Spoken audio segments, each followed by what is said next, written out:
من كل ذنب وأتوب إليه لا حول ولا قوة إلا بالله العلي العظيم اللهم صل على سيدنا محمد وعلى آل سيدنا محمد وبارك وسلم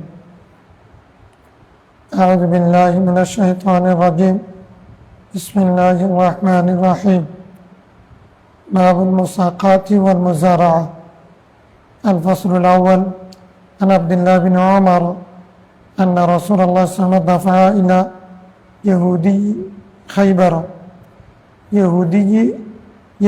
خيبر نخل خيبر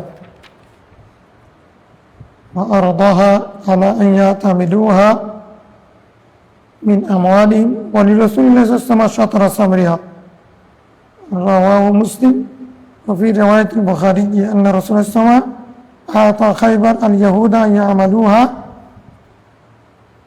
ويزرعوها ولهم شطر ما يخرج منها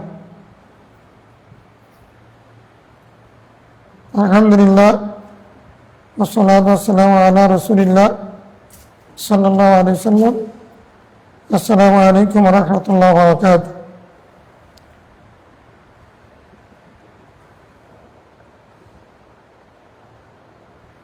باب المساقات والمزارعة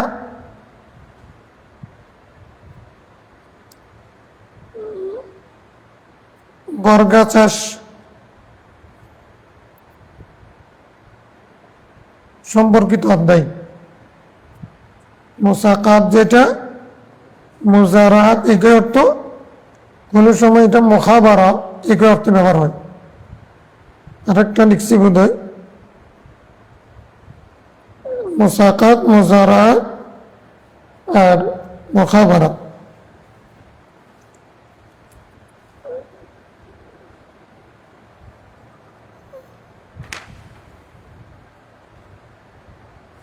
কালকে কিতাবুস সুফার বাবুস সুফার মধ্যে একটা শব্দ আমরা সিফাত হিসেবে অনুবাদ করেছিলাম এটা আসলে সিফাত না এটা খবর হিসেবে হবে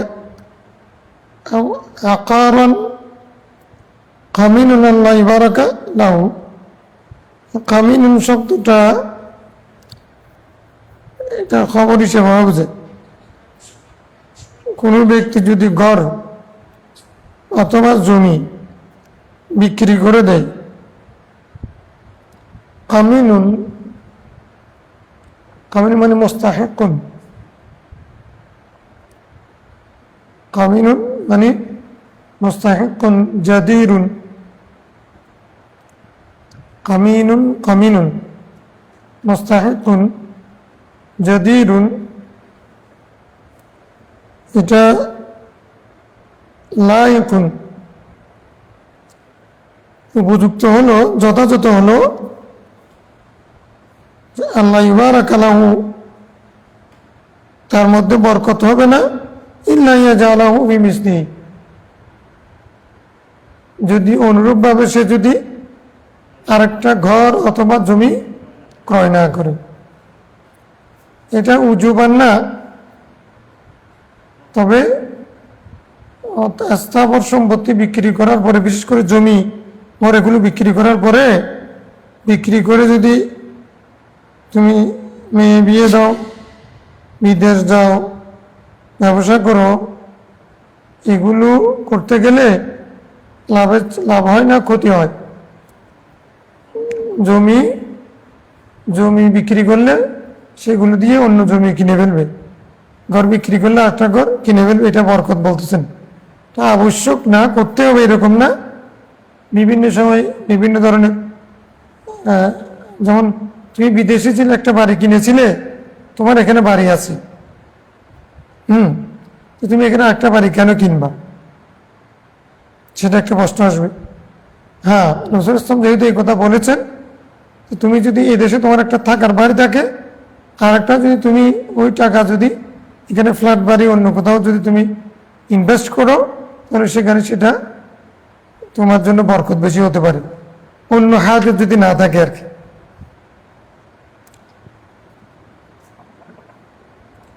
কামিনুন মানে কি মুস্তাহিকুন জাদিরুন লায়িকুন আচ্ছা এটা খবর হিসেবে হবে মান মা মিনকুম দারান আও আকারান قامن الله يبارك له إلا يجعل في مثله يعني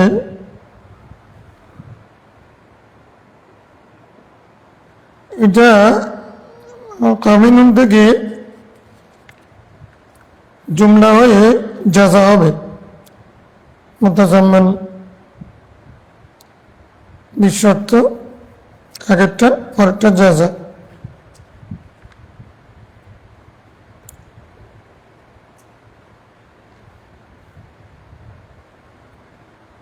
আচ্ছা তাহলে মুসাকাত মুজারাত মানে কি বলছি বর্গা চাষ বর্গা চাষের বিভিন্ন পদ্ধতি আছে আমাদের দেশে পরস্পর চাষাবাদ করা দুজনে মিলে মুসাকাত মুজারাত এগুলো বাবু মুফালার মাসদার না বাবু মুফালার খাস থাকি মুশারাকাত বাবু মুফালার খাস থাকি মুশারাকাত দুইজন একটা কাজের মধ্যে শরীক থাকে পরস্পর মুকাতালা মুকাবালা মুখাসামা এই যত শব্দ আছে সবগুলোর মধ্যে কি আছে অধিকাংশ মুশারাকাত আছে দুইজনের মধ্যে যে কাজ হয় যুদ্ধ একজনে হয় নাকি দুজনে হয় এক পক্ষের মধ্যে হয় দুই পক্ষের মধ্যে হয় ঝগড়া আচ্ছা প্রতিযোগিতা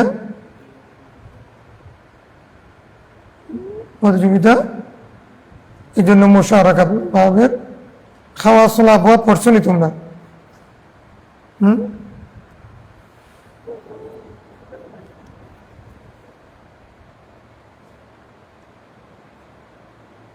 মুশাবের শেষে খাওয়া চলা আবহাওয়া বাসত ফুসুলাত বুড়ি আল মুসিকা সব সরবের কিতাবের মধ্যে খাওয়া চলা আবহাওয়া এক একটা বাবের এক একটা খাসিয়ত বাবু ইফানের 10টা খাসিয়ত আছে এগুলো জানা থাকলে মহাক্কিক আলেম হওয়ার ক্ষেত্রে সহায়ক হয় অর্থ তুলতে সুবিধা হয় আবার অনেক সময় প্রয়োজনও হয় যেমন স্বল্প মাখাস জানা না থাকলে তুমি উল্টা করবা স্বল্প মাখাস মানে মূল অর্থ যেটা তার বিপরীত হওয়া ফুলুস মানে টাকা মুদ্রা পয়সা এফলাস মানে গরিব হয়ে যাওয়া টাকা না থাকা মানে আজমি মানে বোবা হওয়া আরবি না জানা মানে তারকে আরবি শিখানো তার আজমিয়ত দূর করা তালবে মাখাস সালবে মাখাস উসুল ইলাল মাখাস হ্যাঁ এরকম অনেকগুলো আরাকা ইরাক মানে হলো একটা দেশের নাম আরাকা মানে বালাগা ইনা ইরাক বালাগা না ইরাক সে ইরাকে পৌঁছেছে এগুলো মানে খাওয়া চলা আবহাওয়া জানা থাকলে তাহলে অর্থ করতে সুবিধা হয় খালাস মুসাকাত মুজারা বর্গা চাষ পদ্ধতি আছে আমাদের দেশে কিরকম আছে একটা হচ্ছে মনে করো জমি আমার যত পরিশ্রম আছে বীজ ধান হাল চাষ সার পানি দেওয়া সবগুলো তোমার তো আমাকে উৎপাদিত ফসলের অর্ধেক দিয়ে দিবে অর্ধেক অথবা উৎপাদিত ফসলের 3/1 অনেকেই সুনির্দিষ্ট হারের ভিত্তিতে করে এটা কিন্তু না জায়েজ আমাদের দেশে এটা প্রচলন আছে অর্থাৎ ফসল কত উৎপাদন হয় সেটা আমার দেখার দরকার নেই তুমি আমারে খানি প্রতি বিচারে দিয়ে দিবে জানি কোনো বছর 100 হারিয়েছে, 80 হারিয়ে পাইছে, কোনো বছর মারি গেছে। হ্যাঁ, এখন সে ঘুরতে গিয়ে দিবে, বলেছে তোমার সাথে কথা নেই, তুমি বিষয় দিয়ে দিবে। আমার এসে বলেছে আমার এবছর হয় নাই। এগুলো ঝগড়া কেন হয় জানো? মানে আমি দেখতেছি শরীয়ত মুফসিদ আল মুনাজিয়া দূর করার জন্য ওই হাতের মধ্যে যে মানে ঝগড়া হতে পারবে না। শরীয়তের মূল উদ্দেশ্য কি দুজনের মধ্যে সম্পর্ক থাকবে, সম্পর্ক নষ্ট করতে ঝগড়া বিবাদ ফিতনা ফাসাদ দূর করা, এটা হলো এত তাহকিক এত কিছুর মূল উদ্দেশ্য। কিন্তু আমরা তো ঝগড়া লাগানোর মধ্যেই বাঁচানোর মধ্যেই আছি, যত বেশি বাড়তে পারে ফিতনা, হ্যাঁ, দূর করার পক্ষে নেই। ইস, এটা কেন ঝগড়া হবে, ফেসাদ হবে, একটু এটা বন্ধ করো তো, এটা বন্ধ করো।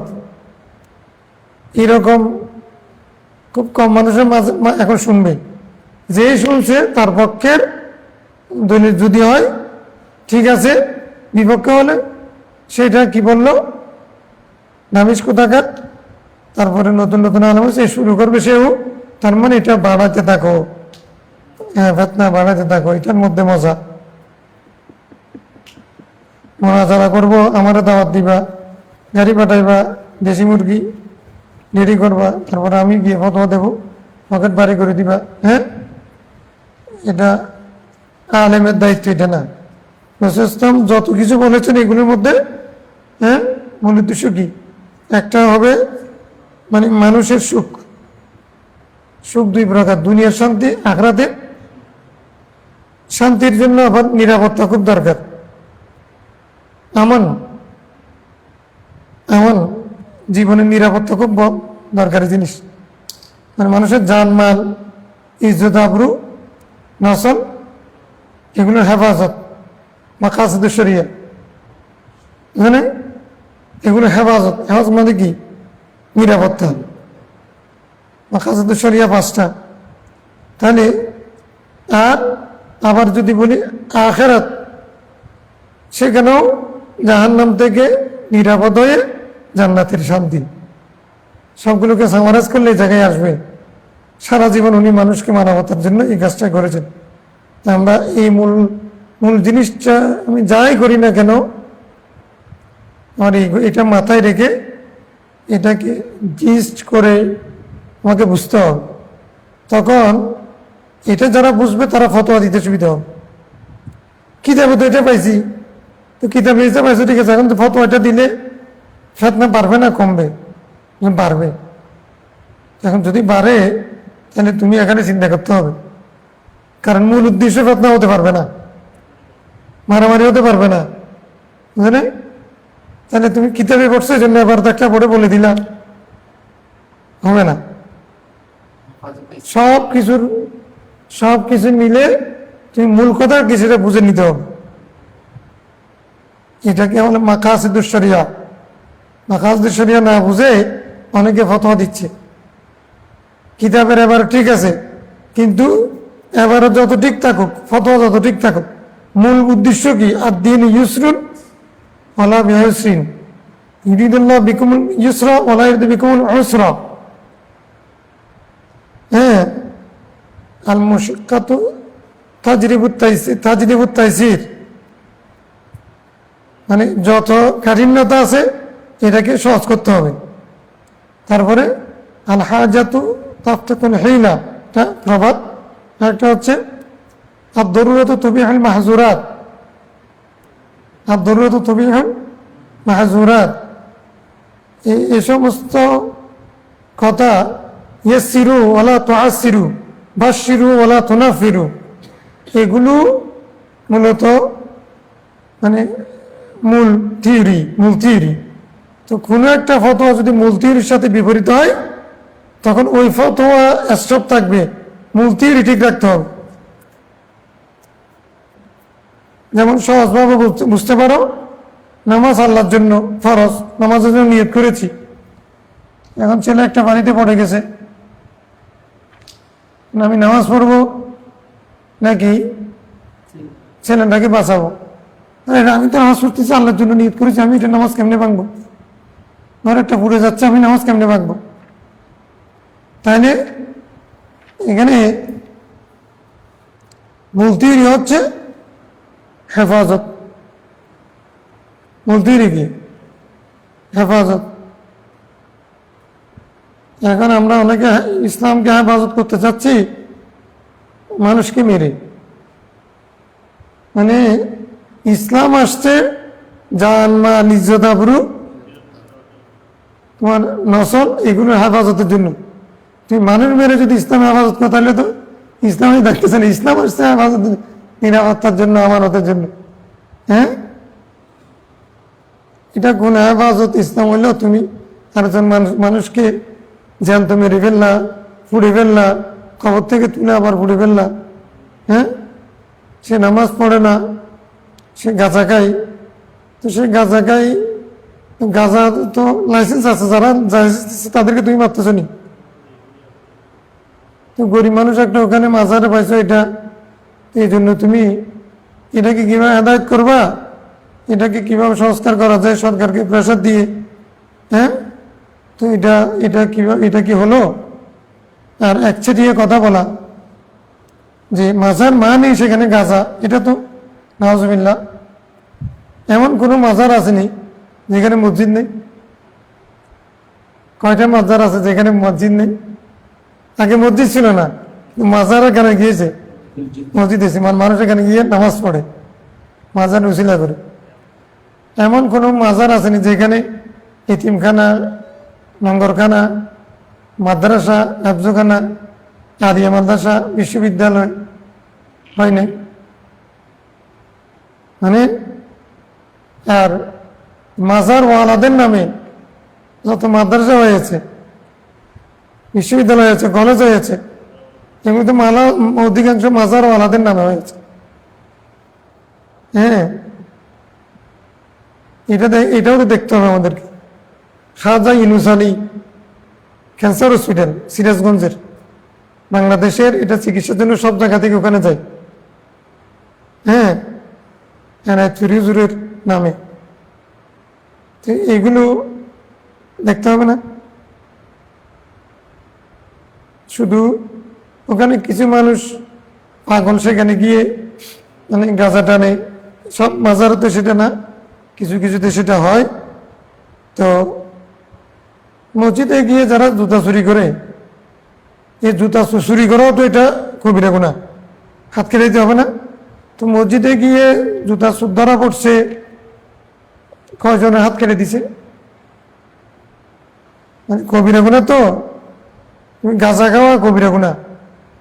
তো মসজিদে গিয়ে যারা জুতা চুরিতে ধরা পড়ছে তাদেরকে কি পুড়ে দিচ্ছে? অপরাধ যেটা অপরাধ।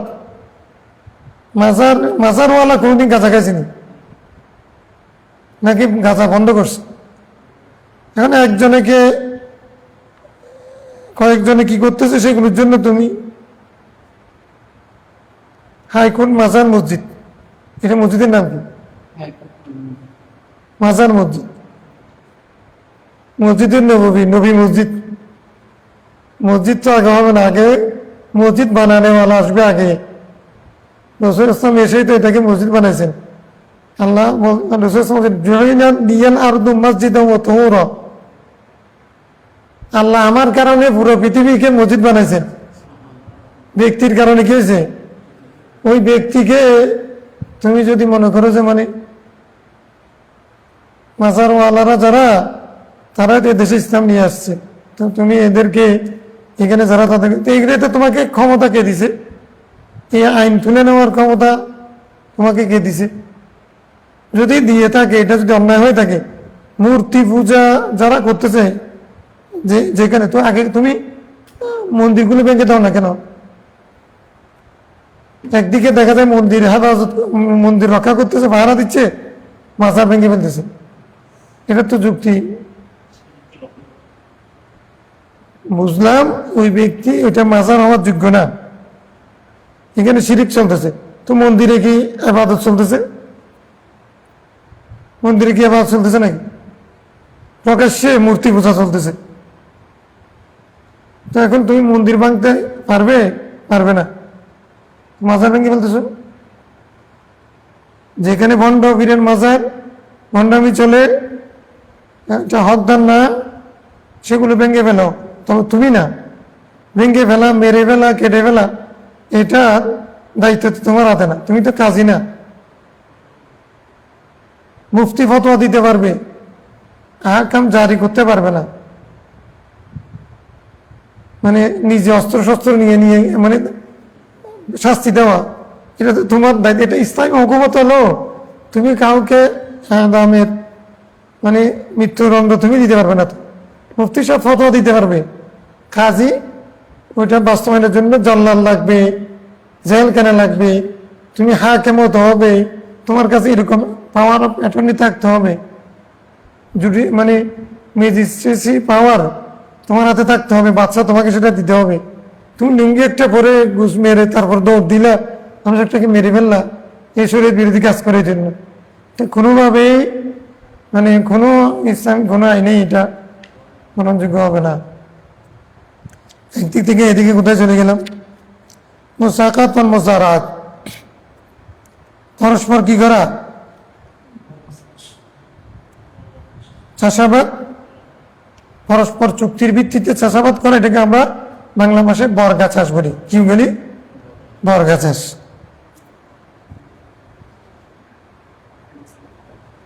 এটা কয়েক প্রকারের। তো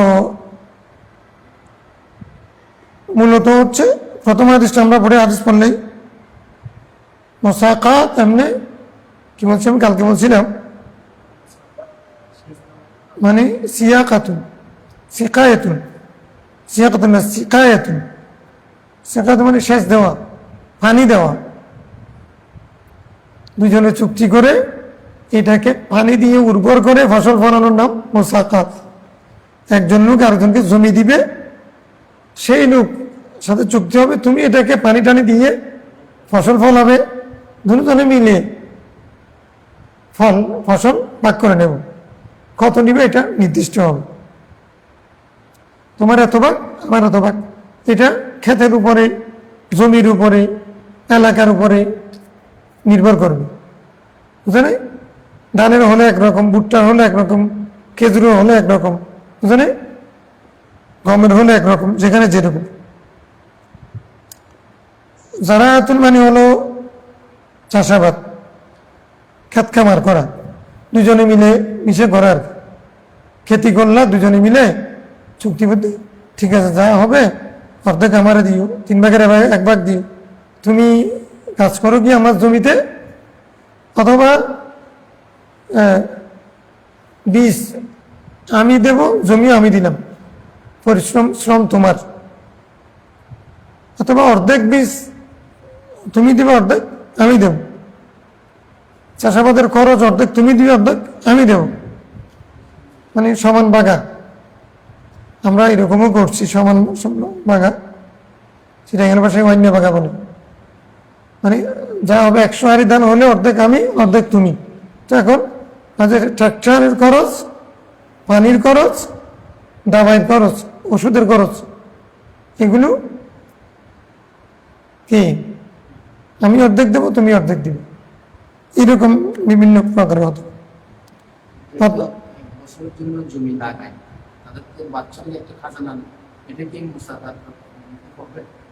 এগুলো আসবে। আব্দুল্লাহ বিন ওমর দাফা ইলা ইহুদি খাইবার, খাইবারের ইহুদির কাছে, ইহুদিদের কাছে, ইহুদ এটা শব্দ হলেও এটা মানে জাতিকে বোঝায়, সেই কারণে জমা জাতি হিসেবে জিন্স। খাইবারের ইহুদির কাছে আব্দুল্লাহ বিন ওমর থেকে বর্ণিত হাদিস, রাসূল সাল্লাল্লাহু আলাইহি ওয়াসাল্লাম খাইবারের ইহুদির কাছে নাখলা খাইবার মানে খাইবারের ক্ষেতগুলো, খেজুরের বাগানগুলো দিয়ে দিয়েছিলেন, আর দহা জমিগুলো দিয়ে দিয়েছিলেন, আলা এই শর্তে আইয়া তামিলুহা তারা সেগুলোকে আবাদ করবে, সেখানে তারা চাষাবাদ করবে, মিন আমওয়ালিহিম তাদের সম্পদ খরচ করে, ওলি রাসূলিল্লাহ সাল্লাল্লাহু আলাইহি ওয়াসাল্লাম শাতরু সামারিহা রাসূল ইসলামের জন্য তার ফসলের অর্ধেক হবে। দিতে হবে। রাসূল সাল্লাল্লাহু মালিকানায় অর্ধেক থাকবে। এই শর্তের উপর ভিত্তি করে তাদেরকে ক্ষেত জমি দিয়ে দিয়েছিলেন। খাইবরের জমি রাসূল সাল্লাল্লাহু অর্ধেক পাবেন।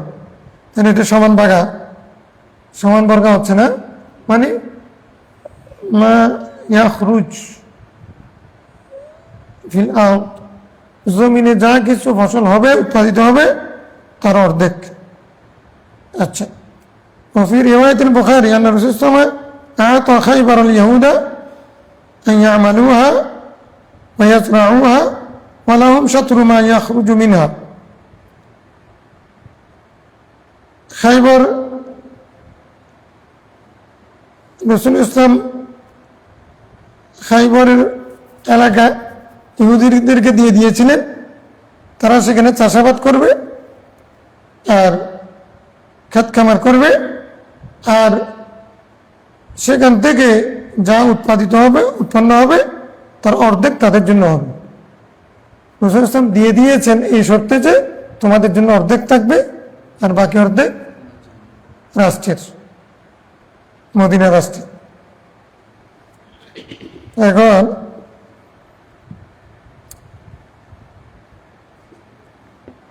এখান থেকে একটা মশলা বলে দেই, খাইবরের ইহুদিদেরকে দাসী করা হয় নাই। এটা হচ্ছে খাইবর বিজয় হয়েছিল শুধু অনুয়াতান না, সুলহানু, দুটোটা ছিল। যুদ্ধ হয়েছে আবার সুলহ হয়েছে। এখন যেমন ইরানের সাথে আমেরিকার যুদ্ধ হচ্ছে, এটা যদিও বা সম্পূর্ণ অবৈধ যুদ্ধ, আগ্রাসন, এটাকে যুদ্ধ বলে না, এটা আমেরিকার আগ্রাসন। তো আগ্রাসন হলো এখন পৃথিবী বলছে যুদ্ধ, আমেরিকা ইরান যুদ্ধ, কারণ জুরজার মূল রুখতাম। এখন নিউজের মধ্যে মানে ওয়ার বলতেছে, ইতিহাস এরকম লিখবে, কিন্তু বাস্তব হচ্ছে এটা হচ্ছে কি আগ্রাসন, আমেরিকার আগ্রাসন। আচ্ছা যাক, তো এখন এই যুদ্ধ আমরা বলছি, যারাই বলছে এই যুদ্ধ এখন বলতেছে কি স্থগিত, বিরতি চলছে,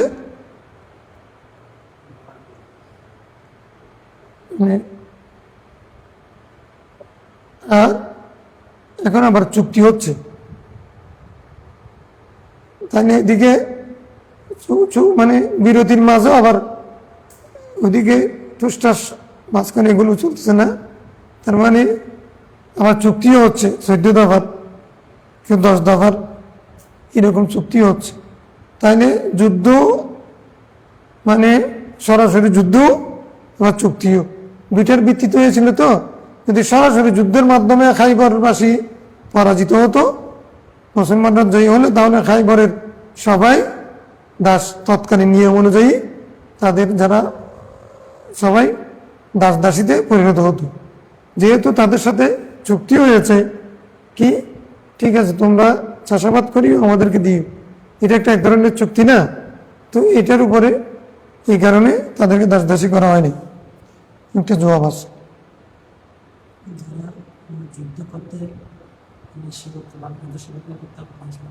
হ্যাঁ,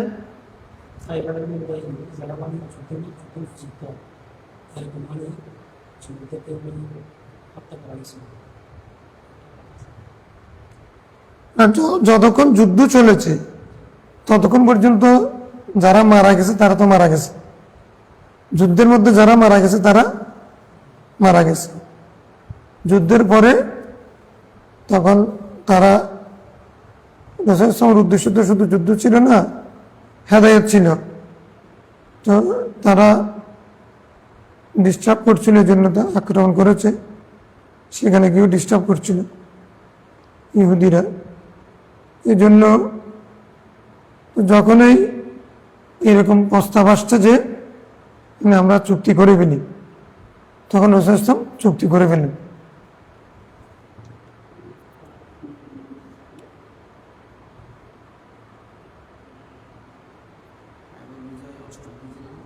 ওটা তুমি যেটা বলতেছ সেটা বনি কুরাইজার যুদ্ধ। সাদ বিন আবি ওয়াক্কাসকে রাসূলুল্লাহ বিচারক বানাইছে, কুমু ইলা সাইয়্যিদিকুম, সেটা এটা বনি কুরাইজার যারা ছিল তাদের যুবকদেরকে হত্যা করা হবে। হ্যাঁ, অন্যদেরকে এটা বিচার করে দিয়েছেন হযরত সাদ বিন আবি ওয়াক্কাস।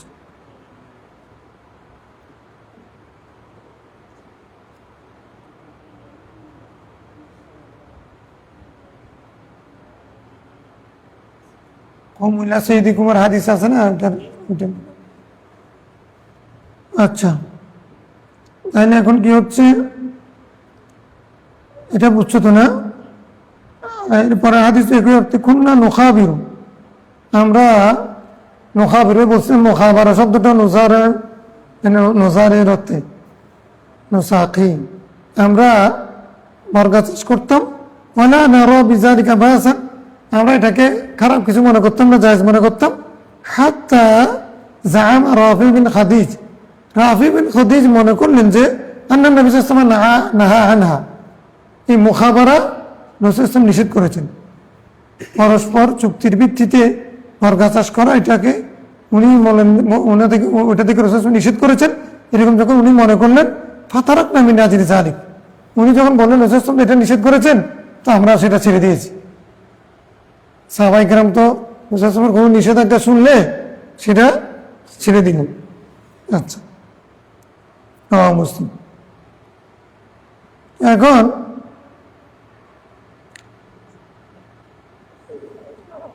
হয়েছে কি, এখানে এই বাবের মধ্যে রাফি বিন খাদিজের হাদিস বেশি, তো এখানে মাযহাবও আছে, ফতোয়া কিন্তু সাহাবাইনের পক্ষে।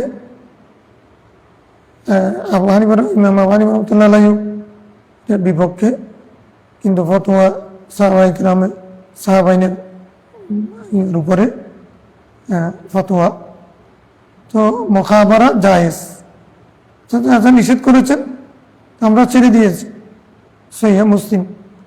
عن حنظلة بن قيس عن رافع بن خديج قال أخبرني عمايا, আমার চাচা আমার সংবাদ দিলেন, নাম গান ইউকরুনা আরদা আলা আদি নবী সাল্লাল্লাহু আলাইহি ওয়াসাল্লাম বিমা ইয়ামবুতু আলাল আরবাঈ আও শাইইন ইয়াস্তাসনিহি সাহিবুল আরদি ফানাহারা নবী সাল্লাল্লাহু আলাইহি ওয়াসাল্লাম আন যালিক ফাকুলতু লিরাফি ফাকাইফা হিয়া বিদ-দারাইম ওয়াদ-দানানির ফাকালা লাইসা বিআবাসুন।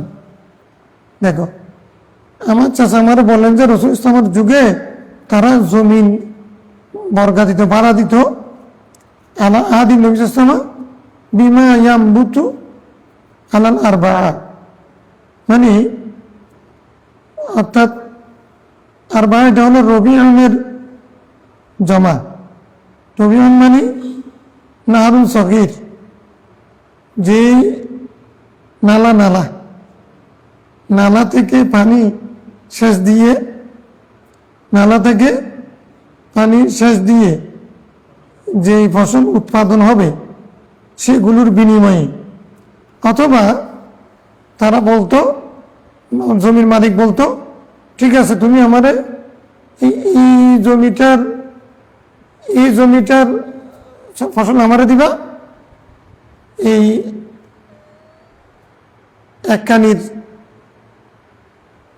বা 10 গন্ডার ফসল আমারে দিবা, বাকিগুলো তুমি নিবা, এই শর্তের উপরে হতো। অথবা কি হতো, ওই যে মানে ছোট নালা,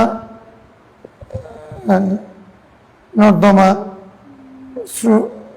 কি বলো ওইটা, যেগুলো ছোট ছোট ইয়ে আছে না, পাহাড়ের পাদদেশে পানির ঝর্ণা, এগুলোতে থেকে পানি নিবা, পানি নিয়ে আমার জমিটা চাষ করবা, তারপরে সেখান থেকে যা হবে সেখানে তো জমিটা আমি তোমাকে ভাড়া দিলাম, এই শর্ত দিলাম যে তুমি এখান থেকে পানি নিয়ে চাষ করবা, সেখান থেকে আওসাইউন যা বিমা ইয়ামবুতু যা কিছু উৎপাদন হবে আলাল আরবা, মানে ওই নালা থেকে পানি দিয়ে যা উৎপাদন হবে, আওসাইউন ইয়াস্তাসনি, অথবা বিশাইইন আও বিশাইইন আওসাইইন ইয়াস্তাসনি, ওইটার বিনিময়ে যেটা সে আলাদা করে বলতো, সাহেবুল আরদ মালিক, জমির মালিক যেটাকে আলাদা করে বলতো। আলাদা করে বলা মানে আমাকে এই জমিগুলোর ফসল আমার দিবা, বাকিগুলো তুমি নিবা, এরকম। এই শর্তের ভিত্তিতে ফানাহান নবী সাল্লাল্লাহু আলাইহি ওয়াসাল্লাম, এটা যখন রাসূল সাল্লাল্লাহু আলাইহি ওয়াসাল্লাম শুনছেন তখন সেটা নিষেধ করে দিয়েছে। ফাকুলতু লিরাফি, তখন আমি রাফিকে বললাম আচ্ছা ঠিক আছে, এই শর্তের উপর রাসূল সাল্লাল্লাহু আলাইহি ওয়াসাল্লাম নিষেধ করেছেন, হাদিস শুনলাম, কিন্তু ফাঁকাই পাইয়া এটা কিরকম হবে যদি বিদ্যারাই মদ্দানানি, আমি যদি জমি যদি টাকা পয়সার উপরে ভাড়াই নিই, তোমার জমিটা আমি 1 বছরের জন্য ভাড়া নিলাম, আমি চাষাবাদ করব, তোমার 1 বছরে তোমার আমি 10,000 টাকা দেব, আমি চাষাবাদ করে যা পাই সেটা আমার, তুমি 10,000 টাকা নিয়ে নিবে, ভাড়া নিলাম। এটা কিরকম হবে? ফসলের উপরে ভিত্তি করে না, আমাকে এত দিতে হবে এটার উপরে ভিত্তি করে না, টাকার উপরে। ফাকালা হযরত রাফি বিন খাদিজ তখন ফতোয়া দিচ্ছেন লাইসা বিহা বাসুন, এতে কোনো অসুবিধা নেই, টাকার উপরে ভিত্তি করে হলে কোনো অসুবিধা নেই। কিন্তু মালিক যদি বলে আমার এত অংশ দিতে হবে, আমাকে এত অংশ যা উৎপাদন হবে সেখান থেকে এত অংশ দিতে হবে, তো এখন ওর যদি এই জমিটা যেটার কথা উনি বলছেন সেটা যদি নির্দিষ্ট হয়, তাহলে যে জমিটা ওটাতে চাষ হলো, কিন্তু বাকি যেগুলো চাষের জন্য সেগুলোতে বছর চাষ হয়নি, ফসল হয়নি, তাহলে মালিক পেয়ে যাবে, মানে গোড়া গোড়া বেশি পাবে, যে চাষ করেছে সে কিছু পাবে না, এরকম হবে না। অর্থাৎ পার্সেন্টেজ হতে পারে, অর্ধেক হতে পারে, 1/3 হতে, এটা নির্দিষ্ট হতে হবে, মুআয়্যান হতে হবে উৎপাদিত ফসলের উপরে, উৎপাদিত ব্যবসার মতো আর কি, যা লাভ মানে অর্থাৎ লভ্যাংশের লাভের এত অংশ আমি পাবো, এরকম হতে হবে। লাভ হোক না হোক আমি জানি না, তুমি আমার দিয়ে দিবে, তখন সেটা ব্যবসা হবে না, সেটা হবে কি সুদ। অনুরূপভাবে এই জায়গার মধ্যেও আমারও তুমি এত হারি দাম দিবা, কত হারি সেটা আমি দেখবো না, আমারও তুমি ওই জমিটার ফসলটা দিয়ে দিবা, বাকিগুলো তোমার। এখন দেখা যাচ্ছে ওই বছর ও যেটা নির্দিষ্ট করছে সেখানে ফসল হয়নি, চাষা পাইছে, মালিক পায় নাই।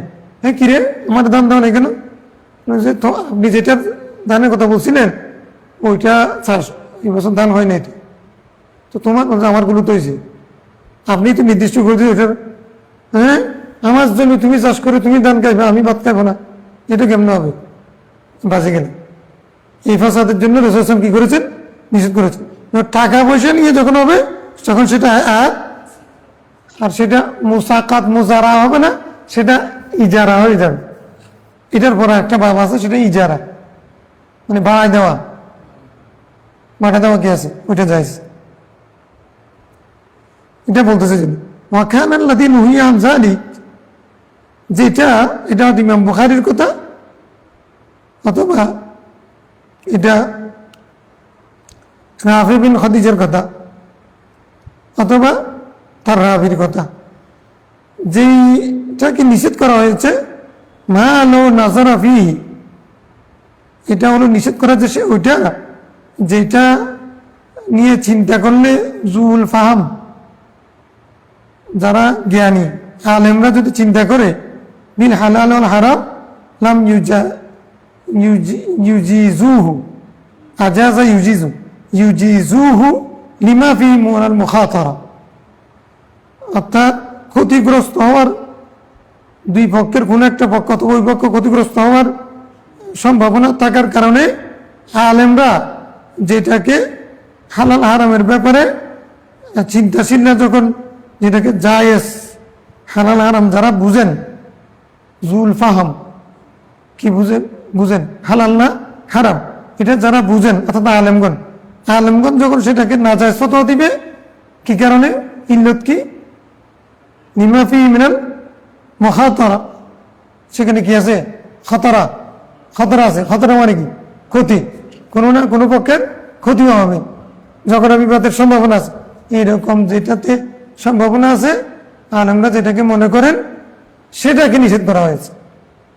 তাহলে এই যে এখানে কিয়াসের প্রশ্ন আছে, হ্যাঁ, রাসূল ইসলাম নিষেধ করেছেন আর বলে যে জায়েজ, সাহাবায়ে কেরাম যেখানে দ্বিমত হয়ে যাচ্ছে নিজেদের মধ্যে, একবার ওনারা ছেড়েও দিয়েছেন, আবার বলেছে জায়েজ।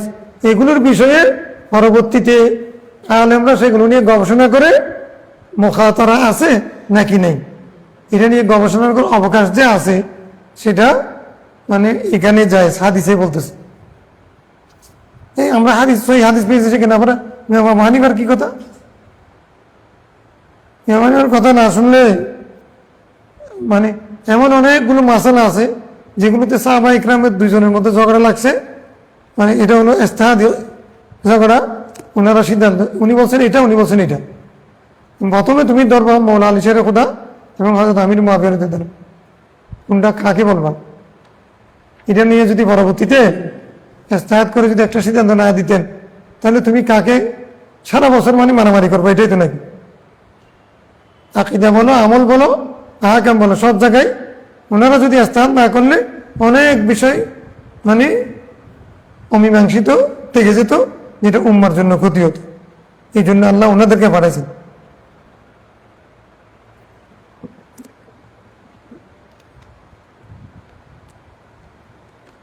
এবার একটা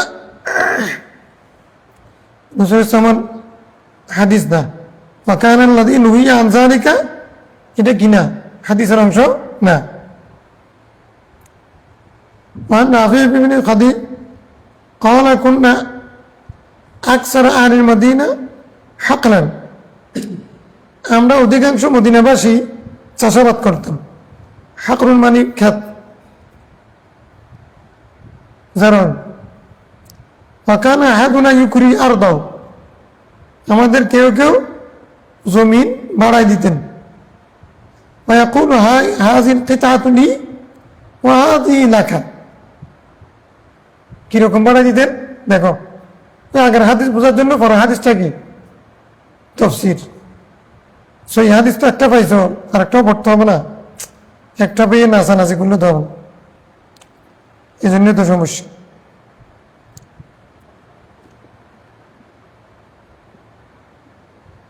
এটা সহি হাদিস, আগের হাদিস বোঝার জন্য এটা দরকার আছে। আমরা অধিকাংশ মদিনাবাসী চাষবাস করে ভাত খাইতাম। আমাদের কেউ কেউ জমি, যে রাফি বিন খাদিজ নাজায়েজ ফতোয়া দিয়েছেন, তিনি আবার এটার বিবরণ দিচ্ছেন। সেখানে আমাদের কেউ কেউ এরকমও ছিল, ওয়ায়াকুলু, এই শর্তে বাড়াই দিত জমি, হাযিল কিতআতু লি ওয়া হাযিহি লাকা, এই জমির ফসল আমার, ওই জমির ফসল তোমার, এই শর্তে তোমাকে আমি আমার জমিগুলো দিলাম। এই অংশের এরকমও আছে, আমি ওখানে আছি মনে আছে, অর্থাৎ নালার পাশের জমিটার ফসল আমার, নালা থেকে দূরের জমিটা তোমার। ঠকানোর সূত্র দেখো, জমিদাররা পয়সাওয়ালারা সবসময় সুবিধা নেই, গরিব গরিব থাকে কেন? এই নীতি ভাঙ্গার জন্য রসুল আমার শুভাগমন। তো এইভাবে এই জমির ফসল যেটা হবে আমারে দিও নি, ওই জমির ফসল যেটা হবে সেটা তুমি নিয়ে, এ শর্ত তোমার আমি জমিগুলো দিয়ে দিলাম। এখন দেখা যাচ্ছে কি উনি যেগুলো নিয়ম বলছে সেটা জমিটা হচ্ছে নালার পাশেরটা। নালার পাশের জমি উর্বর হবে নাকি দূরেরটা উর্বর হবে? পানি যেখানে ফসলও সেখানে। এখন দেখা যাচ্ছে কি ফারুব্বামা আখরাজা জি ওয়ালাম তুখরিজ জি, অনেক সময় এটার ফসল উৎপাদিত হয়েছে, এখানে ফসল হয়েছে, ওটাতে হয়নি। যেটা আমার বলেছে সেটাতে হয়েছে, যেটা ওর বলেছে শাসাদ সেটাতে হয়নি। ফানাহু নবী সাল্লাল্লাহু আলাইহি ওয়াসাল্লাম, তখন রাসূল সাল্লাল্লাহু আলাইহি ওয়াসাল্লাম বললেন না না না, এই পদ্ধতির চাষাবাদ হবে না। তাহলে মূল কারণটা রাফি বিন খদিজ নিজেই, বুখারী মুসলিমের হাদিস, উনি নিজে বর্ণনা রাসূল সাল্লাল্লাহু আলাইহি ওয়াসাল্লাম কেন নিষেধ করেছেন। উৎপাদিত সমস্ত জমির উৎপাদিত ফসলের 3/1 আমার, অর্ধেক আমার, হ্যাঁ, যেখানে যেরকম প্রযোজ্য, সে একটা বিষয়। একটা হচ্ছে না এগুলো এই জমির ফসল আমার, ওই জমির ফসল তোমার। তো দেখা যাচ্ছে এটাতে ফসল হয়েছে, ওটাতে হয় নাই। উল্টাও তো হতে পারে, উল্টা হতে পারে না, মালিকের পক্ষটাতে হয় নাই, শাসির পক্ষটাতে হয়েছে। তখন ঝগড়া লাগবে কিনা, একজন বেশি পাচ্ছে, একজন বঞ্চিত হচ্ছে, মানে 7 তলার 5 তলার ব্যবধান। কেউ কেউ খেতে পায় না, আর কেউ অপচয় করে ডাস্টবিনে ফেলে, উল্টা হয়ে গেল না। 7 তলার ব্যবধান রাসূল গুছাবার জন্যই পৃথিবীতে আসছেন। এরকম যত ব্যবসা আছে সেগুলিকে উনি নিষেধ করে দিয়েছেন। না না, বৈষম্য হবে না, সাম্য প্রতিষ্ঠিত হবে। গাই সাম্যের গান, এটা নজরুল গাইছেন না, সাম্য এটা তো রাসূল সাল্লাল্লাহু আলাইহি ওয়াসাল্লাম শিখে গেছেন। ওইটা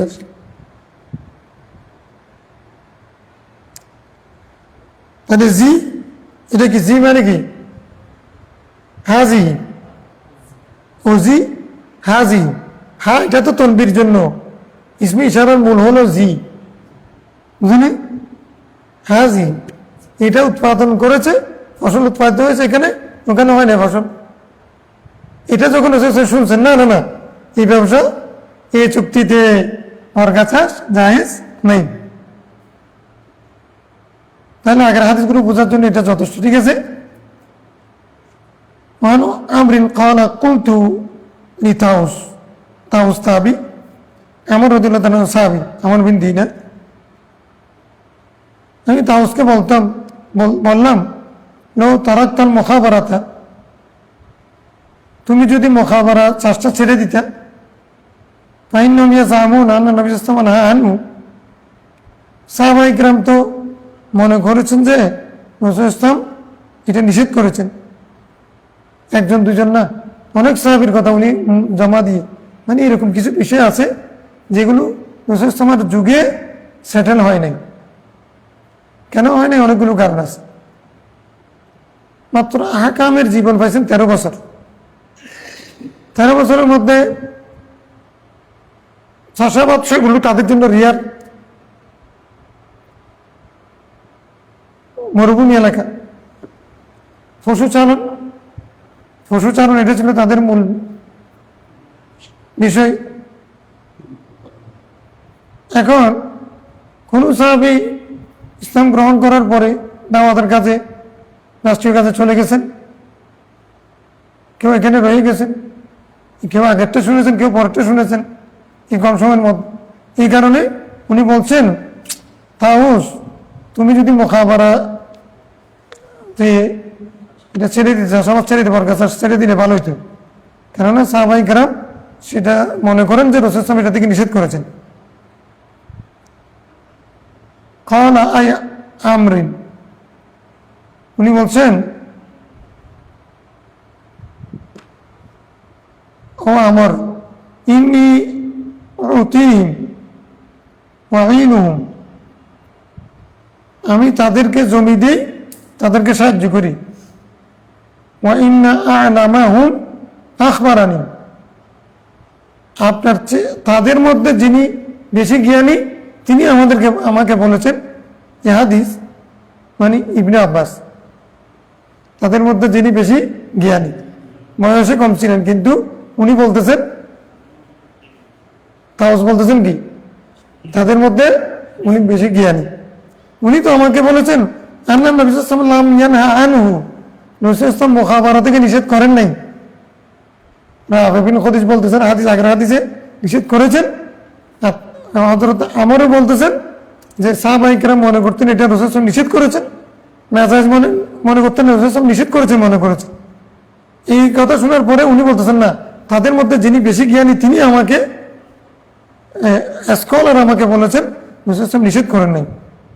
ওয়ালাকিন ক্বালা, তো রাসূল সাল্লাল্লাহু আলাইহি ওয়াসাল্লাম আসলে কোনটা নিষেধ করেছেন বুঝার বিষয় আছে। আসল বিষয় কি নিষেধ করেছেন কোনটা? আইয়ামনাহা আহাদুকুম আখাহু খায়রুন লাহু মিন আন ইয়াখুযা আলাইহি খারাজা মা'লুমান। রাসূল সাল্লাল্লাহু আলাইহি ওয়াসাল্লাম বলেছেন, বুঝাইছেন একটা, ওনারা বুঝেছেন আরেকটা। এটা আমি হযরত ইবনে আব্বাসের কথা থেকে বুঝেছি। কিরকম? যে রাসূল সাল্লাল্লাহু আলাইহি ওয়াসাল্লাম বুঝাতে চেয়েছেন, প্রথম উনি যুক্তি দিচ্ছেন, আমি তাদেরকে জমি দিই, জমি দিয়ে তাদেরকে সাহায্য করি, তারা প্রান্তিক মানুষ, ভূমিহীন মানুষ, ভূমিহীন। তাহলে এখনো আন্তর্জাতিক বর্তমানও সারা পৃথিবীর চাষাবাদের ক্ষেত্রে ভূমিহীন মানুষকে চাষাবাদের উপকরণ দেওয়া, ভূমি দেওয়া, এটা সারা পৃথিবীতে আছে। ল্যান্ডলেস পার্সনকে ল্যান্ড দেওয়া, এটা পৃথিবীর সব জায়গায় আছে। এখন এমনকি গত সরকারের আমলে চুক্তিটা নাকি হয় নাই, আলোচনা হয়েছিল, আফ্রিকার মানে দেশে এই যে জমিগুলো পড়ে আছে না, বাংলাদেশ সরকার তাদের সাথে চুক্তি করতে চাইছে, তোমাদের জমিগুলোর জন্য আমরা ইনভেস্ট করব, তোমরা সেখানে গম ধান এগুলো উৎপাদন করবে, আমাদেরকে সেটা একটা চুক্তির ভিত্তিতে তোমরা এত টাকা নিবা বা ফসল তোমাদের এটা থাকবে, অথবা তোমাদেরকে আমরা এই পরিমাণ টাকা দেব, বেতন দেব। এরকম একটা চুক্তি আমি যখন বর্গা চাষের উপরে আর্টিকেল লিখতেছি, এর আগে আলোচনা পত্রিকা আমি পড়েছি, তখন আমাদের এটার সুবিধার্থে আমি অর্থনীতির সিনিয়র মোস্ট প্রফেসর ছিলেন মঈনুল ইসলাম স্যার, উনি বাংলাদেশেরই বড় অর্থনীতিবিদ। ওনাকে আমি জিজ্ঞাসা করেছিলাম, স্যার এই চুক্তিটা হয়েছে কিনা? আমি পত্রিকায় পড়েছি, আমি যখন বর্গা চাষ লিখতেছি তখন ওইটা আমার মনে পড়ছে, কিন্তু আমি তো বিস্তারিত জানি, উনি যেহেতু অর্থনীতিবিদ উনি জানবেন। নাকি গাড়িতে 1 নম্বর গাড়িতে যাইতাম একসাথে, স্যার এরকম একটা কথা, এটা আলোচনা হয়েছিল কিন্তু সেটা চুক্তি হয়নি। অর্থাৎ এক দেশের সাথে আরেক দেশের বর্গা চাষের চুক্তি হচ্ছে, আন্তর্জাতিক বর্গা চাষ, বুঝলেন? এটাকে আমি নাম দিয়েছি আন্তর্জাতিক বর্গা চাষ। হতে পারে পৃথিবীতে আছে, চালু আছে। তো এখন কথা হচ্ছে কি, ইবনে আব্বাস তো বলতেছেন যে উনি বলতেছেন, তাওস বলতেছেন আমি তো তাদেরকে সাহায্য করতেছি জমি দিয়ে, নাহলে তো তারা উপবাসে মারা যাবে, তাদের জমি নেই, ফুজিও নেই। আমি যদি জমিটা তাদেরকে দেই, তারা চাষ করবে, সেখান থেকে অর্ধেক ফসল আমাকে দিবে, তারা অর্ধেক করবে, তাহলে বেকারত্ব দূর হলো। আমি যদি ভূমিটা ফেলে রাখি তাহলে লাভ কি? আমি সাহায্য করতেছি। উনি আগে যুক্তি ওনারটা দিয়ে দিয়েছেন, তারপর আবার ওনার যুক্তিটা চেয়ে রাসূল ইসলাম যদি নিষেধ করে থাকেন তাওসকে, এরকম একটা প্রশ্ন আসতে পারে না? এই জন্য হযরত আমরকে বলতেছেন, শুনেন, তাদের মধ্যে যিনি, আপনি যাদের কথা বলতেছেন তাদের মধ্যে যিনি বেশি বড় স্কলার, তিনি আমাকে এই বিষয়ে হাদিস বলেছেন যে রাসূল ইসলাম বর্গা চাষ নিষেধ করেন নাই। কি নিষেধ করেছেন, কি বলেছেন? রাসূল ইসলাম এটা উৎসাহিত করার জন্য বলেছেন যে এখতিয়ারি, এটা আইয়ামনাহা আহাদুকুম আখাহু, তোমাদের একজন তার ভাইকে যদি জমি দিয়ে দেয়, জমি দিয়ে দেয়, মফত ইয়ামনাহা মানে বৃত্তি হিসেবে, বৃত্তি, মিনহাতুন মানে কি বৃত্তি, মিনহাতুন মানে কি বৃত্তি। আর এমনি কোনো বিনিময় ছাড়া দিয়ে দেওয়াকে মানাহা বলে, মানহুন। বিনিময় ছাড়া যদি তোমাদের একজন যদি আরেকজনকে ভাইকে যদি দেয়, খায়রুন, এটি উত্তম হবে, লাহু তার জন্য, মিন আইয়া খুজা আলাই খারাজা মারুমান, তার সুনির্দিষ্ট ফসল নেওয়ার চেয়েও যদি এমনি না নিয়ে যদি দেয় সেটা উত্তম হবে। রাসূল সাল্লাল্লাহু বলেছেন সেটা। বর্তমান পদ্ধতি চালু আছে কি মুজারাত, মানে তুমি আমার জমি চাষ করবে, ফসল তোমার অর্ধেক আমার অর্ধেক, এই পদ্ধতি চালু আছে।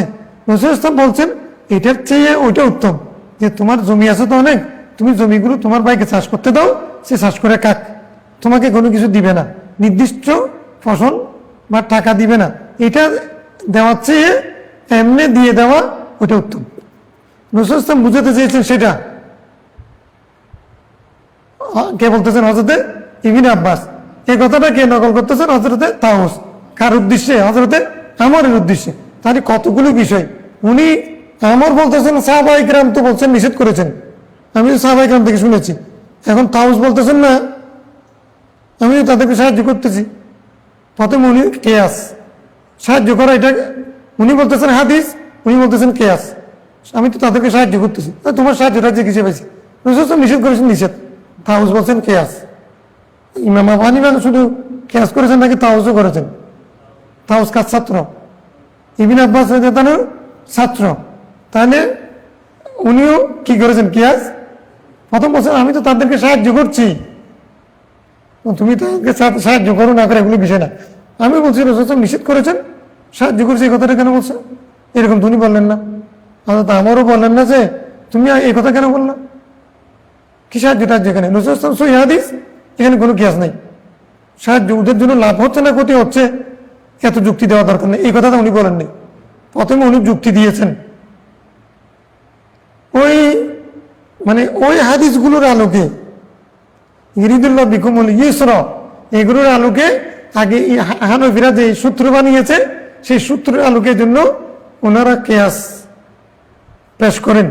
ওই কিয়াস যেটা বলেছেন সেটার পক্ষে হাদিস আছে কিনা?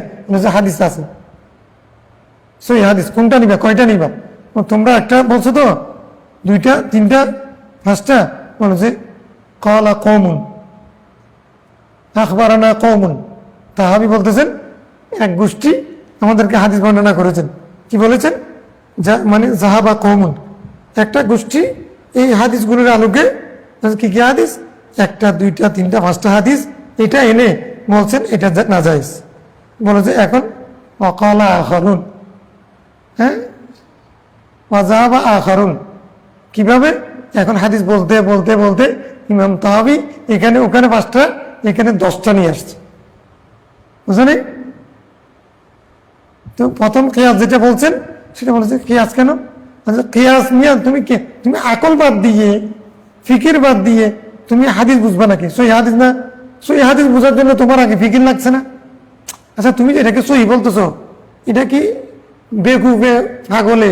এই কথাটা মনে রাখি, পাগলে সহি হাদিস বুঝবেনি, ডামিস বুঝুজু। এটা বোঝার জন্য তো আকল লাগবে। তা আকল, মাকুল, আকল, কিয়াস, এটাকে তুমি একবারে ফেলে দিবা? হ্যাঁ, আস্তাহিদু বিরাই, এই যে হযরত মুআয রাদিয়াল্লাহু আনহু বলেছেন, উনি শিরক করেছেন। আস্তাহিদু বিরাই বলেছেন, রাই, আহলে রাই বলে হানফিদেরকে ফেলে দিবা?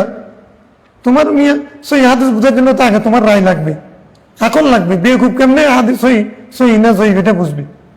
সহিহ, আচ্ছা যে দামিস বেকুব, আকল ঠিক নেই, তা মুজাব নাই, সেই ব্যক্তি কেমনে মানে 6 লক্ষ হাদিস থেকে বাঁচতে বাঁচতে বাঁচতে 1 লক্ষ থেকে 4.5 হাদিস আনার জন্য এগুলো তাদের জীবনী পুরোগুলো 6 লক্ষ মানুষের 6 লক্ষ হাদিসের যতগুলো রাবি ছিল, সেখানে ইমাম বুখারীর যদি 1080 জন উস্তাদ থাকে, 1080 জন উস্তাদের পুরো জীবনী মুখস্থ। এলাকা থেকে কোনটা জন্ম নিয়েছে, তার বাপের নাম কি, দাদার নাম কি, পরদাদার নাম কি, সবগুলো মুখস্থ। এটা একজনের সনদ মুখস্থ রাখতে পারবে না আমি শুনে? তাহলে প্রথমে তুমি আগে আকেল হতে হবে, হাফেজ হবে, জাবেত হতে হবে। তো তুমি ব্যাকলের জন্য কি সহি হাদিস সহি বলে তুমি আকলের কোনো দখল নেই? তোমার আকল আছে কারণে তো তুমি সহি আর এটা বুঝতে পেরেছো। পাগলে কি সহি গাড়ি সহি এগুলো বুঝবে না? হাদিসের প্রকারে বুঝবে? তো তুমি যে একবার খেয়াসকে এভাবে ফেলে দিলে।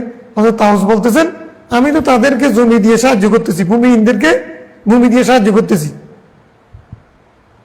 এটা আগে কেয়াস। তারপর বলতেছেন শোনো, হাদিস বুঝে বলে দিলে হয়ে গেল, হবে না।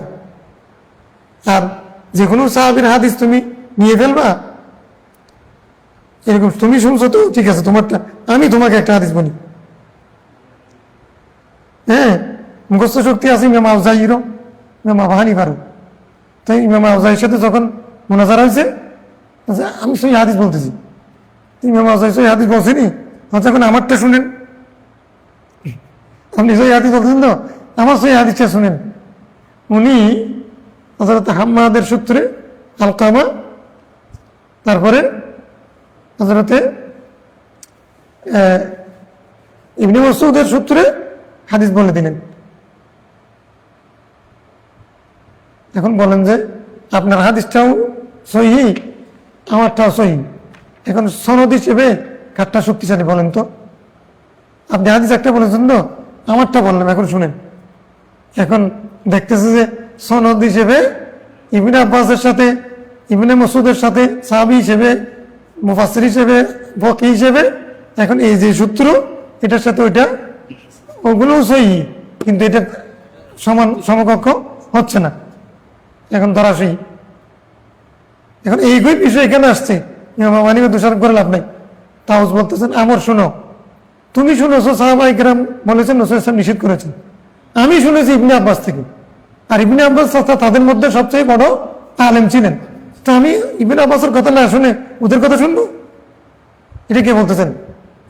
তাওস।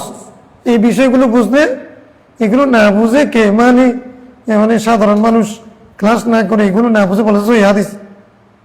এখন এতগুলো বুঝাইতে গেলে তো সময় লাগবে। এগুলো বিষয়টা হচ্ছে কি দেখুন, জানো, MBBS, FRCS, FCPS পাস করার পরে সে মোকাবেলা করতে হয় মানে ইউটিউব দেখে, যে মানে প্যারাসিটামলের গুণাগুণি শিখে। এখন ওই FCPS ডাক্তার কথা বলবো তোমার সাথে, ডাক্তার সাহেব আপনি আমাকে এই ওষুধটা দিলেন, এটা কি জন্য দিছেন, এটা কেমনে দিছেন? এখন এ তো আবার মায়ের পেট থেকে নতুনভাবে জন্ম নিয়ে MBBS এ প্রথমে ভর্তি পরীক্ষা দিয়ে ভর্তি হয়ে তারপরে সব মানে FCPS পাস করে তারপরে তাকে বুঝে দেবেন। কিভাবে এটা একে বোঝানো সম্ভব?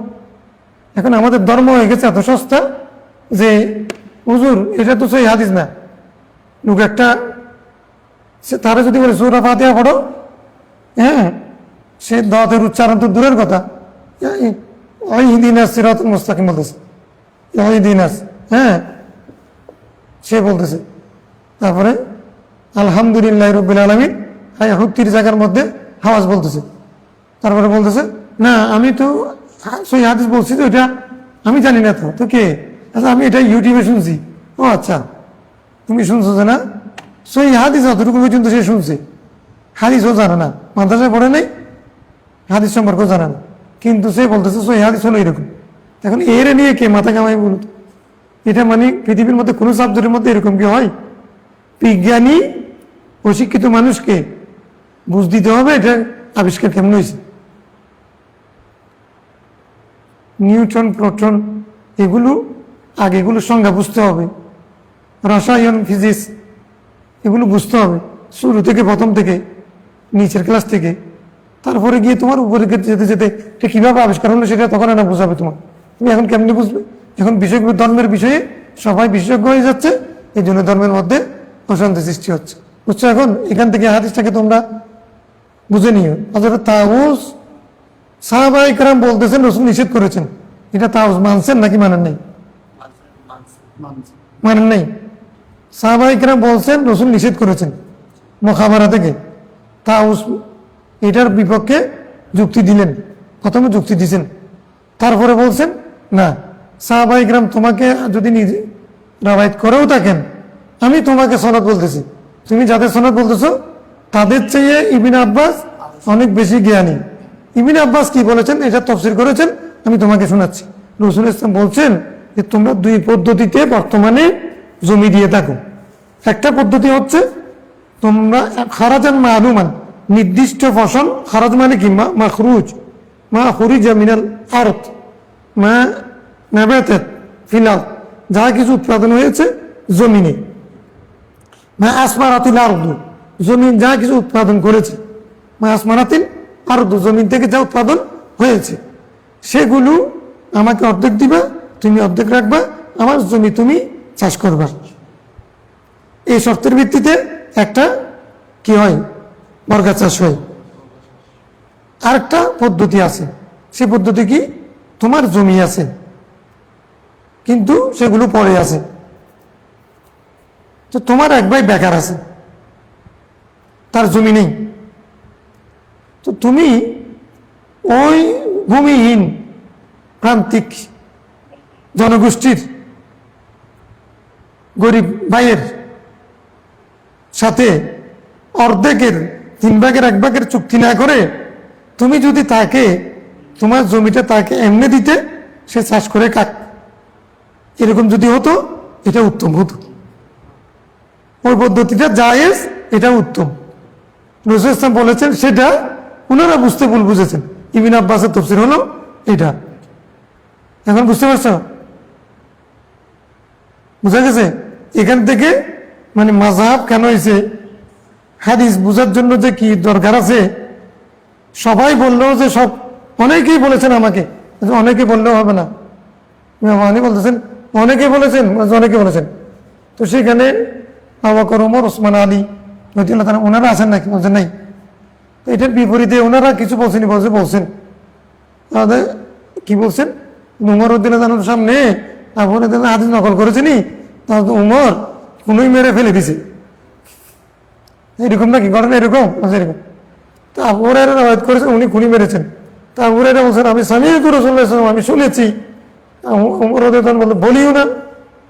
তো এখন এরকম ঘটনা ঘটছে, বলছে ঘটছে, ঘটলে তাইলে আমরা হযরত উমরেরটা নেব, দুজন সাহাবী রাসূল, আবু হুরায়রাকে আমরা ছোট মনে করবো না, কিন্তু দুইজনের মধ্যে হযরত ওমরের যোগ্যতা বুঝ, হযরত আবু হুরায়রার বুঝ সমান না। সে কারণে যেহেতু এটা মুখতালাফি বিষয়, মতানৈক্যের বিষয়, এখানে অবকাশ আছে, সেই কারণে আমরা এখানে উনারটা নেব। এই বিষয়টা হানিফা সূত্রটা তৈরি করেছেন, জাতিকে উম্মতকে কত রহম করেছেন, কত দয়া করেছেন, কত হাসান করেছেন, আর এখন এসে নাফরমান বলতেছে ইমাম হানিফাকে। সাহাবায়ে কেরামের মধ্যে অনেক বিষয় মাসালার সমাধান হয় নাই, ঝগড়া চলতেছে, বিবাদ চলতেছে, উনি গবেষণা পরিশোধ করে সেগুলো সমাধান দিয়ে দিয়েছেন, তদবিক দিয়েছেন, সমন্বয় করে দিয়েছেন। তাহলে এরকম হলে তো তাহলে আর কোনো সমস্যা নেই। এই দুদিন পর্যন্ত আমরা অনর্থক মোনাজারা করেছিলাম, এখন বিষয়টা তো এরকম। সেটা সাহাবায়ে কেরামের দুর্বলতা নয়, বরং বিষয়টা এইভাবে, কেউ রাসূল ইসলামের হিজরত করার পরে বদরের যুদ্ধ হলো, উহুদের যুদ্ধ হলো, বদরের যুদ্ধের পর থেকে মুসলমানদের ক্ষমতা বেড়ে গেছে। বিভিন্ন জায়গায় গোষ্ঠী গোত্রগুলো ইসলাম গ্রহণ করতেছে, তাদের জন্য আমের কাজী লাগতেছে, পাঠিয়ে দিয়েছেন। বিষয়টা তখন তার সামনে আসে নাই, উনি আগে মক্কা জীবনে যেটা পাইছেন, মক্কি জীবনে সেটার উপরে ভিত্তি করে বসে আছেন। এরকম অনেকে কুফাকে চলে গেছেন, অনেকে ইয়ামানে চলে গেছেন, উনি আগেরটা জানতেন মাসালা, পরেরটা জানতেন না, মানে হাদিস জানতেন না, সেই সময়ে মাসালাটা আসে নাই। এরকম এটা সাহাবীর দোষ না। তাহলে এখন এই সমন্বয় করার জন্য, আর 13 বছর এরকম একটা life, code of life, complete code of লাইফের জন্য 13 বছর, এটা মানে একজনের জন্য যথেষ্ট না সমন্বয় ছাড়া। তাহলে এইগুলো করেছেন ইমাম আবু হানিফা, ইমাম শাফি, ইমাম আহমদ হাম্বল, ইমাম মালিক। ওনারা অপরাধ করেছেন? কতগুলো মাসালার মধ্যে ওনারা এরকম সমাধান দিয়েছেন। বলে যে একটা মেয়েকে, বুঝলাম কোরআন শরীফের মধ্যে আছে, যার স্বামী মারা গেছে, স্বামী মারা যাওয়ার 4 মাস 10 দিন পর্যন্ত এই মেয়ে স্বামী গ্রহণ করতে পারবে না, ইদ্যত পালন করবে। তো বলেছে কোরআন শরীফ আবার বলছে হামেলা ব্যক্তি, হামেলা মহিলা অজা হামল পর্যন্ত অপেক্ষা করবে, একটা স্বামী নিবে না। স্বামী গর্ভে বাচ্চা রেখে স্বামী মারা গেছে, অজা হামল পর্যন্ত, বাচ্চা প্রসব পর্যন্ত স্বামী নিবে না। এখন আচ্ছা বলো তো, কোরআন শরীফ বলতে 4 মাস 10 দিন, অর্থাৎ যদি সেই মহিলাটা যদি আইসা হয়, মানে 50 ঊর্ধ্ব বয়স হয়, তাহলে তো 4 মাস 10 দিন ঠিক আছে। তার যার স্বামী মারা গেছে সেই মেয়েটা এখনো পর্যন্ত গর্ভবতী, এখন গর্ভবতী মহিলা মারা গেছে, এখন কি 4 মাস 10 দিন পালন করবে নাকি অজা হামল পর্যন্ত করবে? এখন দুইটাতে বিপরীত হয়ে যাচ্ছে, কারণ 4 মাস 10 দিন কোনো সময় বেশি হতে পারে, অজা হামলের টাইম কোনো সময় কমও হতে পারে। এখন কোনটা করবে? এখন এটা নিয়ে সাহাবায়ে কেরামের মধ্যেও সমাধান হয় নাই, ওনাদের মধ্যেই দ্বিমত হয়ে গেছে। এখন হযরত আলী দাদার সমাধান দিলেন, বলে যে এখন কি হবে, আজালুল আবাদাই, মানে আবাদুল আজালাইন। দেখো এটা এখানে তুমি তো এখন কনফিউজ হয়ে যাবে, কোরআন শরীফের মধ্যে দ্বিমত আছে, তুমি বোঝার জন্য দ্বিমত আছে, তো বুঝতে হবে। তো বোঝার জন্য মৌলা আলী সেই রকমের কাছে যেতে হবে। ওনার কাছে যখন গেছেন উনি বলতেছেন যে এখানে আবাদুল আজালাইন হবে কোনটা, যদি স্বামী মারা যাওয়ার সময়টা পরে অজা হামল যদি 6 মাস পরে হয়, ততদিন পর্যন্ত 6 মাস পর্যন্ত স্বামী গ্রহণ করবে না। যদি স্বামী মারা যাওয়ার 2 মাস পরে অজা হামল হয়েছে, এখন 4 মাস 10 দিন পর্যন্ত অপেক্ষা করবে। 2 সময়ের মধ্যে যেটা দীর্ঘ সেটা পালন করবে। তাহলে এই জিনিসটা হযরত আলী রাদিয়াল্লাহু আনহুর মাথা থেকে চিন্তা করে বের করতে হয়েছে না? সবাইকে এটা বুঝে গেছে, সবাই বুঝলে তো বিতর্ক হতো না। এখনো যদি এটাও তো বিতর্কের হাদিস, আমার বলতেছেন একটা, তাও বলতেছেন আরেকটা, রাদিয়াল্লাহু তাআলা আনহু। তাহলে আমার বলতেছে, আমি তো সাহাবায়ে কেরামকে, 1 2 না, সাহাবায়ে কেরাম অনেককে বলতে শুনেছি রাসূল নিষেধ করেছেন মুখাবারা থেকে। তাও বলতেছেন শুনো, আমি তো তাদেরকে সাহায্য করছি, আমি অপরাধ করছি? আমার কারণে যদি, একটা ব্যবসার কারণে যদি মানুষের সাহায্য হয়, যারা ভাত পায় না ভাত খাবে, এটা অসুবিধা হবে? শোনো, আচ্ছা আমারটা রাখো, আমার যুক্তিটা তোমার আগে বললাম। 2 নম্বরে শোনো, তুমি যাদের থেকে হাদিস শুনেছো, আমিও শুনেছি এই বিষয়ে হাদিস। আমি আব্দুল্লাহ বিন আব্বাস থেকে শুনেছি, তুমি কাদের থেকে শুনেছো তুমি জানো, তুমি অনেক থেকে শুনেছো। থাক, আব্দুল্লাহ বিন আব্বাস আলামুহুম, তাদের মধ্যে মহাজ্ঞানী, সবচেয়ে বেশি জানেন। উনি বলেছেন, রাসূল ইসলাম এই অর্থে বলেছেন যে তোমরা মানে বর্গা চাষ 50-50, অর্থাৎ শেয়ারিং এও করতে পারো, অথবা তোমার ভাইকে তুমি জমিটা চাষের জন্য দিয়ে দিতে পারো, সে করে ভাত খাগা, তুমি কিছু নিও না। তো দুটার মধ্যে না নেওয়াটা উত্তম, নেওয়াটা জায়েজ, এই জন্য রাসূল ইসলাম বলেছেন। বুঝতে পারছো এখন কথা? এই হাদিস হলো এরকম। আজকে মনে করছিলাম পুরো হাদিস পড়া দিয়ে আরেকটাই যারা শুধু পড়াই বলবো। এখন এখানে যেহেতু অন্য কিছু ঢুকে গেছে, হায়াত মতুল মালিক আল্লাহ, ফেতনার যুগ, আলা হাদিস, সহিহ হাদিসের ফেতনা চলতেছে এখন। সহিহ হাদিস বের করেছিল ফেতনা দূর করার জন্য, এখন সহিহ শব্দ দিয়ে অশান্তি, মানে শান্তি পায়নি, অশান্তি তৈরি করল। নাউযুবিল্লাহি মিন যালিক। আজকে চাইতে পারবো না। আল্লাহুম্মা সাল্লি আলা সাইয়্যিদিনা